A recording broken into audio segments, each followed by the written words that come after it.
We awoke to interesting economic news. Millions have recently lost their jobs, and it's possible that the claims will be far higher. That's what we know now. Fox and Friends also greeted this new news, and Ainsley Earhardt talked about the way that all this is affecting businesses and individuals around her.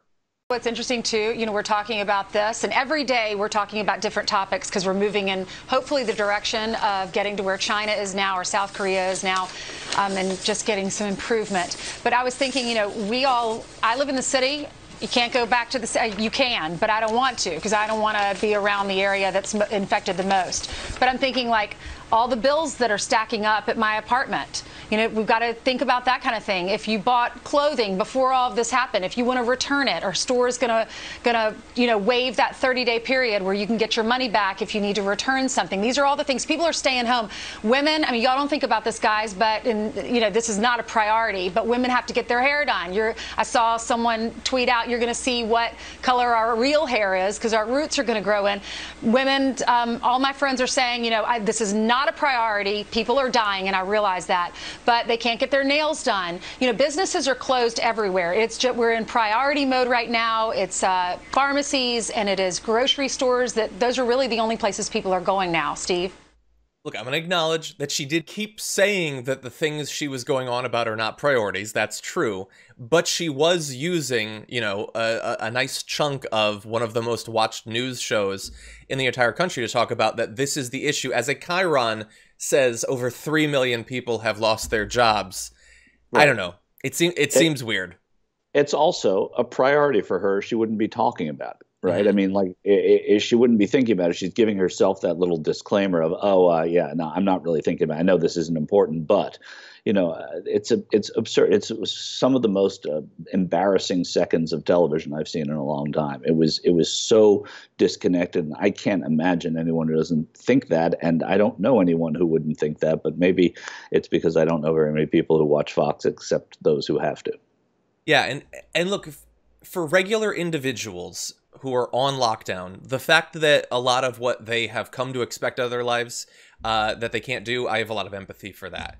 But she's supposed to be one of the people who delivers like news to millions of people every morning. And one of the parts of that video that a lot of people aren't focusing on is she says, as we get to the point like China where we're sort of moving past this, like she is participating perhaps in a lighter, less propagandistic way in the idea that we're good by Easter. We're good in a couple of weeks. We're almost through this. Right. We're not already almost through this. I look at these coronavirus numbers all the time. We have shot up by more than 7,500 cases so far today.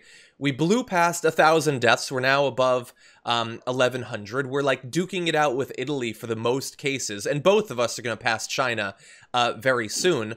It's not tapering off. It is, in fact, still accelerating, and everyone acknowledges that these numbers do not really represent anything. They represent the people who have been tested, but we know that across huge sections of the country, many people are not being tested. Those with milder cases probably never will be tested, and yet the numbers dead continues to rise.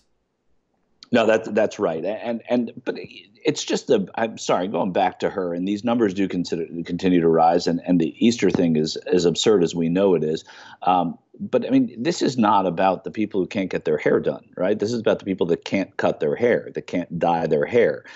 Those are the people that are in trouble here. It's not the people who can't get their hair cut. They'll get their hair cut one day. But how do you catch up if you're not getting those tips, if you're not getting those wages for cutting the hair, for doing the nails, because you have to be shuttered?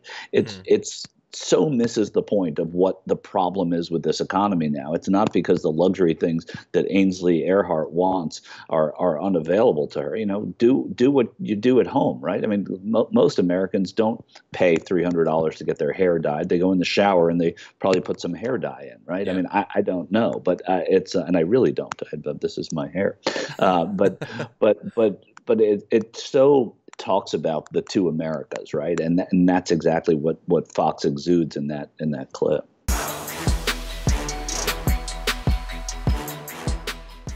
Check out the Damage Report podcast each day, wherever you get your podcasts, whether Pocket Casts or Stitcher or iTunes. You can join me as I give you the news and stories you want, with a range of co-hosts and interview guests jumping in on the fun each day.